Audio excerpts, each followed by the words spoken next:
Seja muito bem-vindo ao nosso curso de licitações, aquele curso que vai tirar você do mais absoluto zero e vai transformar você em um licitante de sucesso. Nós já estamos na 6ª aula e você já sabe o que é licitação, você já sabe quem pode participar de licitações, você já sabe aonde conseguir o edital e o que é um edital, você já sabe como analisar um edital, você também já sabe como conseguir a documentação para participar das licitações.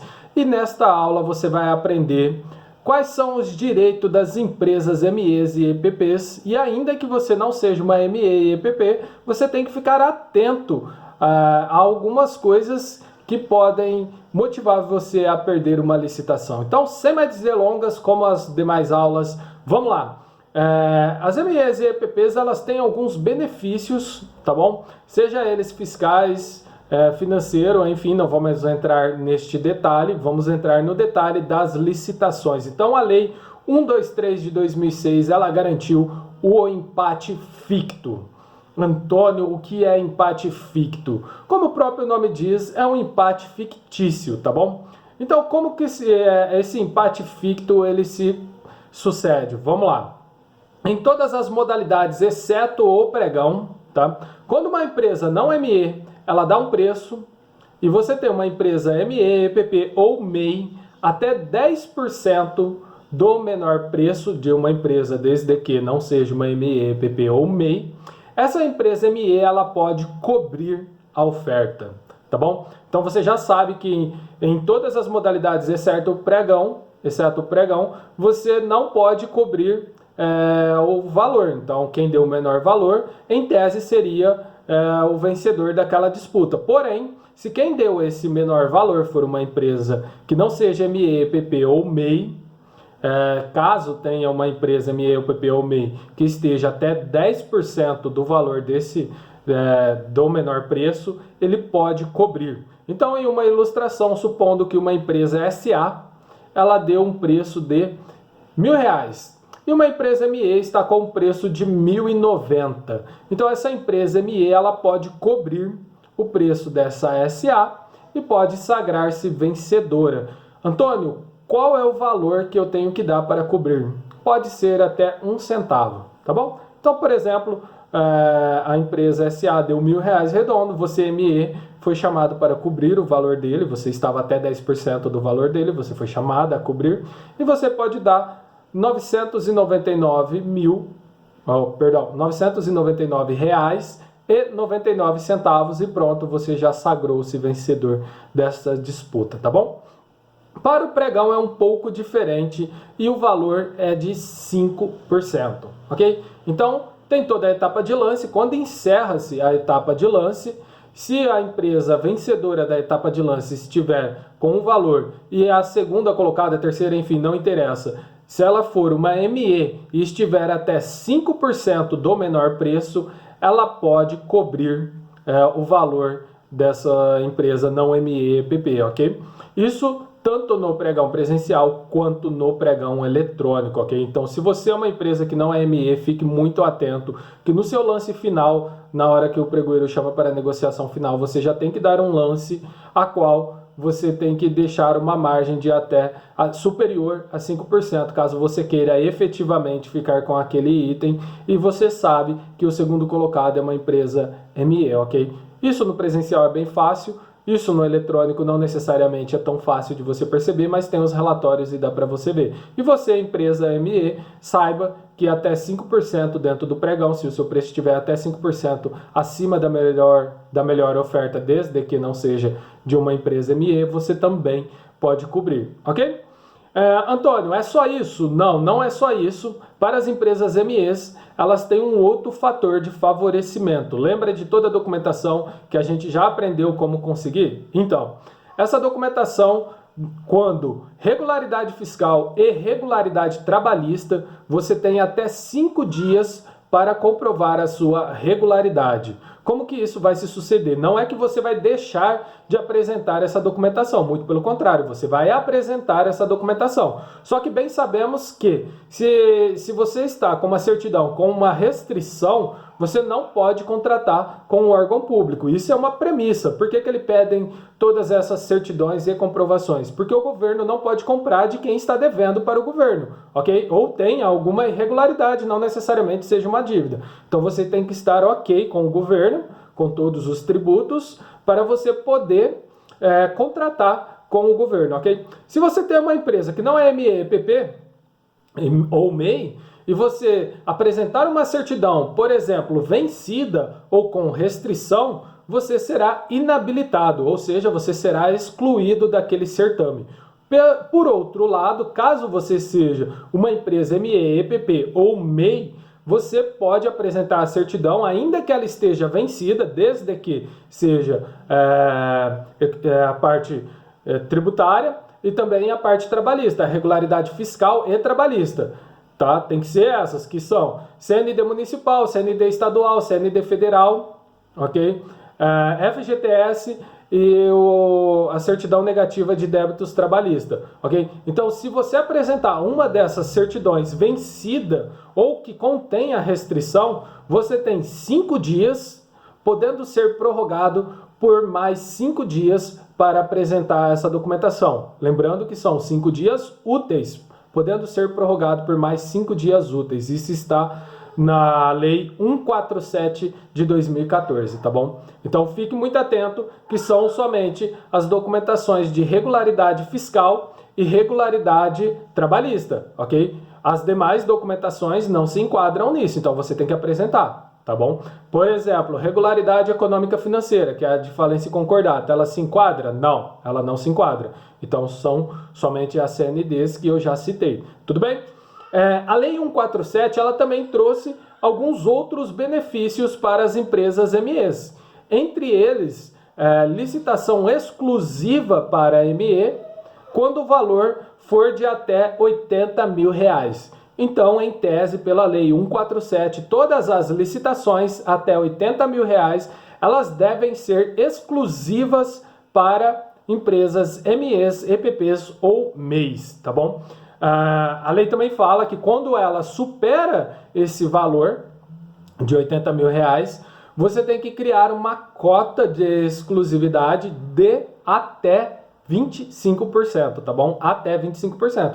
Então, se o órgão público colocar lá, for um bem divisível, e ele colocar 0,5%, 0,3%, 0,1%, ele está atendendo a legislação. Não adianta você querer entrar com impugnação nesse edital, tá bom?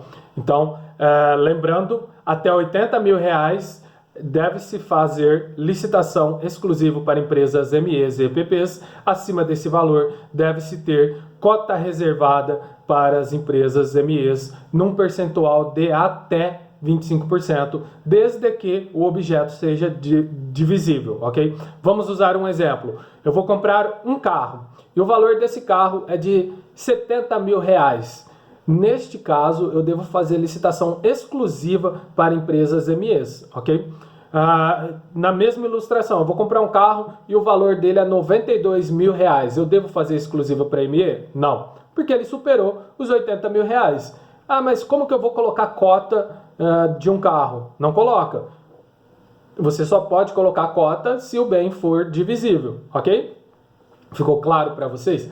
Então, só recapitulando, a Lei 123 ela trouxe o empate ficto, ok? E também tinha o benefício da questão fiscal, da regularidade fiscal. A Lei 147 ela manteve o empate ficto e ela também trouxe a expansão do prazo para a apresentação da regularidade fiscal das empresas e trabalhista, que agora também contempla a trabalhista, antes era só fiscal, e também essa peculiaridade de licitação exclusiva para ME quando o valor for até 80 mil e quando supera 80 mil reais ter cota de até 25% para ME, desde que o objeto seja divisível. Ok? Ficou claro isso para vocês? Espero que tenham entendido este conceito das empresas MEs e EPPs, ok? Vamos entrar em um outro detalhe também, aproveitando essa aula. Quais são os seus direitos? Isso para todos os licitantes, não necessariamente somente quem é MEPP, ok? Então, nós temos 3 fases que você pode entrar quando você não concorda com algo ou quando você flagra alguma irregularidade no instrumento convocatório, o edital. Tá? Então, são eles: impugnação de edital, pedido de esclarecimento e recurso, ok? Antônio, qual que eu vou usar, quando que eu vou usar? Então vamos lá.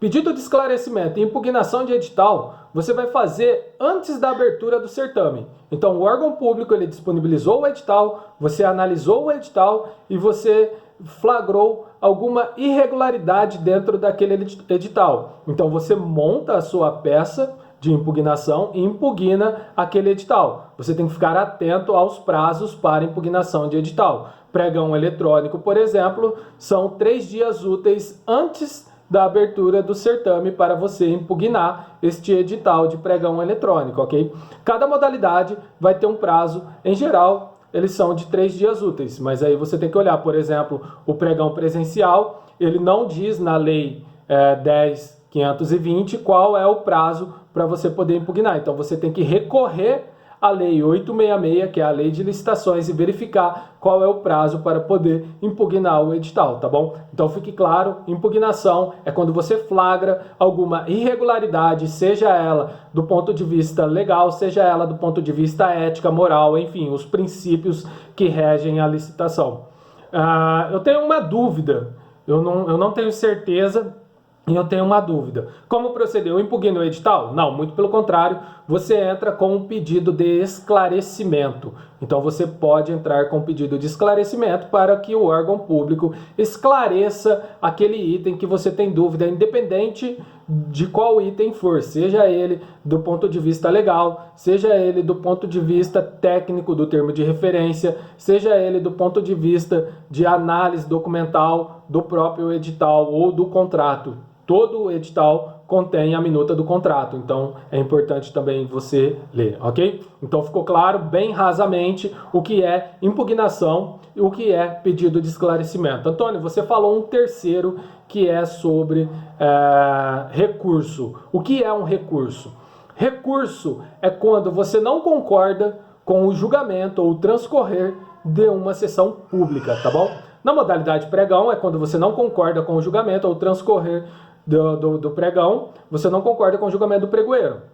Nas demais modalidades é quando você não concorda com o julgamento da Comissão Permanente de Licitação. Você tem que fixar esses 2 nomes na sua cabeça, por quê? Porque quando você entrar com recurso, você vai entrar, quando for as demais modalidades, que a gente já sabe quais são, só recapitulando: concorrência, tomada de preço, convite. Quando são essas modalidades, você vai entrar com recurso contra a decisão do presidente da Comissão Permanente de Licitação e sua comissão, ok? Quando for pregão, presencial ou eletrônico, você vai entrar com recurso contra a decisão do pregoeiro, ok?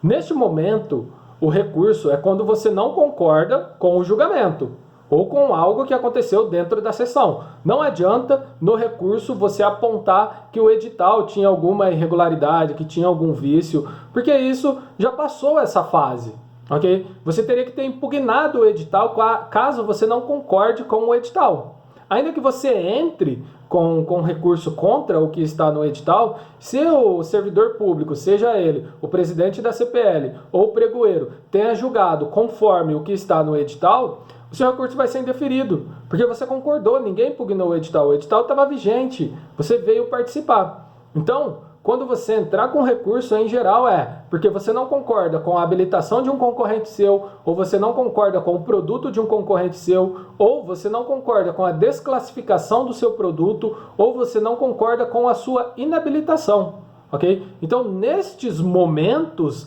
aí que você vai entrar com recurso. Ok? Só recapitulando, às vezes fica chato, às vezes fica insistente, mas para você que está iniciando, talvez você não esteja muito habituado, você talvez não tenha entendido o que são essas 3 ferramentas que você tem. Então, quando se disser em esclarecimento e impugnação, é antes de acontecer a sessão pública e ele é contra o instrumento convocatório, ok? Que é o edital. Quando a gente fala de recurso, ele é posterior à abertura do certame, tá? Você até pode colocar fatos que venham a citar o edital, algum vício, algum erro que você considere no edital, porém, o recurso ele é contra a decisão de quem está julgando, ok? Sempre um recurso será contra a decisão de quem está julgando, tá bom? Então, guarde isso dentro da sua cabeça e assista esse vídeo todas as vezes que achar necessário para fixar. E você, como você já deve saber desde a nossa primeira aula, com certeza você já está com o seu caderninho e já está anotando tudo isso. Então, nesta aula, a gente aprendeu quais são os direitos das empresas MEs, EPPs, e tudo que eu falei para ME e EPP vale também para as empresas MEI, tá bom? Então, você, empresário individual, se você abre um MEI, você tem os mesmos direitos das empresas MEs e EPPs, ok? E também você aprendeu o que é impugnação de edital, pedido de esclarecimento e recurso, tá bom? Encontro você na próxima aula em que iremos falar do pregão eletrônico e também vamos fazer o fechamento do nosso curso de licitação. Grande abraço, até a próxima aula.